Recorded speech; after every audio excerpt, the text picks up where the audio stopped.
اولاد کے لیے سب فکر کرتے ہیں، لیکن کوئی مکانوں کی فکر کرے گا، دکانوں کی فکر کرے گا، کاروبار کی فکر کرے گا، ان کی بیاہ شادیوں کی فکر کرے گا، لیکن سب سے بڑی فکر کی چیز ان کے ایمان کی فکر ہے۔ ان کے دلوں میں ایمان یہ پختہ ہو گیا یا نہیں ہو گیا، ایمان پر قائم رہیں گے نہیں رہیں گے۔ اگر ایمان ان کے اندر پختہ ہے، اب اس کے ساتھ ساتھ ان کے پاس دنیا ہو وہ بھی صحیح ہے، نہ ہو کوئی تب بھی صحیح۔ اگر وہ بادشاہ وقت ہو، وزیر ہو تب بھی صحیح، اور اگر وہ فقیر کنگال ہو لیکن صاحب ایمان ہو تو بھی صحیح۔ اصل دولت تو ایمان کی دولت۔ حضرت سیدنا یعقوب علیہ السلام سے ان کے بیٹے حضرت یوسف علیہ السلام جو بعد میں وہ بھی پیغمبر بنے، بھائیوں کی حرکت کی وجہ سے ان سے جدا کر دیا گیا، اور تقریباً 40 برس کے بعد میں پھر ان کی دونوں کی ملاقات ہوئی ہے باپ بیٹے کی، اور اس مدت میں جدائی میں روتے روتے یعقوب علیہ السلام کی آنکھیں جاتی رہیں، نابینا ہو گئے، کتنے صدمے اٹھائے، کتنی پریشانیاں اٹھائیں، تکلیفیں اٹھائیں، اور اللہ کی قدرت کہ یوسف علیہ السلام کو اللہ نے کہاں سے کہاں پہنچا دیا۔ اس مدت میں بھائیوں نے ظلم و ستم کیے، کنویں میں ڈالا، اللہ نے حفاظت فرمائی، قافلے والوں کے ہاتھ بیچا، اللہ نے حفاظت فرمائی، مصر کے بازار میں ان کو بولی لگی، اور پھر عزیز مصر نے ان کو خریدا، اور عزیز مصر کے گھر میں پھر ان کی آزمائش، بہت بڑی آزمائش ہوئی، کس طرح ان کو برائی کی طرف آمادہ کیا گیا اور برائی کے لیے جال بچھائے گئے، لیکن وہ وہاں پاک دامن رہے اور انہوں نے اپنی وہاں حفاظت کی۔ ان کو دھمکی دی گئی یا تو برائی کرو ورنہ تو جیل میں جانا منظور کرو۔ یوسف علیہ السلام نے جیل میں جانا منظور کیا، میں جیل میں جا سکتا ہوں لیکن برائی نہیں کر سکتا، میں اللہ کی نافرمانی نہیں کر سکتا، چنانچہ اس کے نتیجے میں جیل میں جانا پڑا، برسوں جیل کے اندر رہے۔ اب جب یہ ساری قربانیاں دی تو اللہ تعالیٰ نے ان کو نوازا، اللہ تعالیٰ نے ان کو قید سے نکالا، عزیز مصر بنایا، اور پھر پورے مصر کا بادشاہ بنا دیا۔ اور جب پورے مصر کا بادشاہ بنا دیا اور چاروں طرف ملکوں میں قحط پھیلا ہوا تھا، فاقہ کشی تھی، خود ان کے بھائی یوسف علیہ السلام کے جنہوں نے ظلم و ستم ڈھائے تھے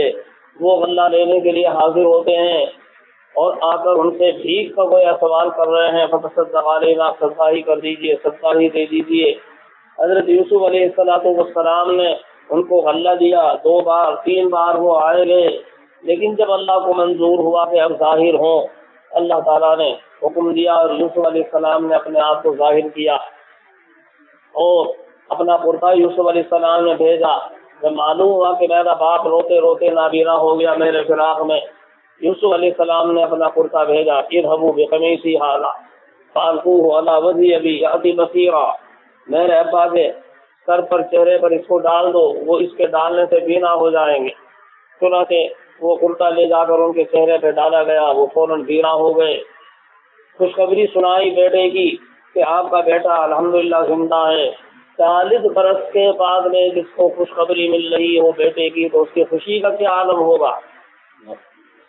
جس کو روتے روتے جدائی میں آگے جاتی رہی ہو اور اب ان کو یہ خوشخبری مل رہی ہو کہ میرا بیٹا تو زندہ ہے، کتنی خوشی ہوگی۔ لیکن سب سے پہلا سوال یوسف یعقوب علیہ السلام نے کیا کہ میرا بیٹا یوسف کی حالت کے اندر۔ بھائیوں نے بتایا کہ وہ تو مصر کا بادشاہ ہے۔ یعقوب علیہ السلام نے جواب دیا، یہ نہیں پوچھتا کہ وہ بادشاہ ہے، یہ فقیر ہے، یہ پوچھتا ہوں کہ وہ ایمان کے اعتبار سے کس حالت میں ہے، اس کا ایمان بھی محفوظ ہے نہیں ہے، دین بھی محفوظ ہے کہ نہیں ہے۔ بھائیوں نے بتایا کہ وہ تو نبی ہیں، اللہ نے ان کو نبوت عطا فرمائی ہے، یعنی خود یہ نہیں کہ صاحب ایمان ہی ہے، وہ تو نبی ہے، پیغمبر ہے۔ جب یہ معلوم ہوا کہ ان کا ایمان محفوظ ہے، اب خوشی ہوئی یوسف یعقوب علیہ السلام کی اور اللہ کا شکر ادا کیا۔ بادشاہت کے اوپر کوئی خوشی نہیں کی، یہ نہیں پوچھتا کہ بادشاہ ہے یا گدھا ہے۔ زندگی تو سب کی گزرتی ہے، بادشاہوں کی بھی گزرتی ہے، گدھا اور فقیروں کی بھی گزرتی ہے، مرنے کے بعد تو دونوں برابر۔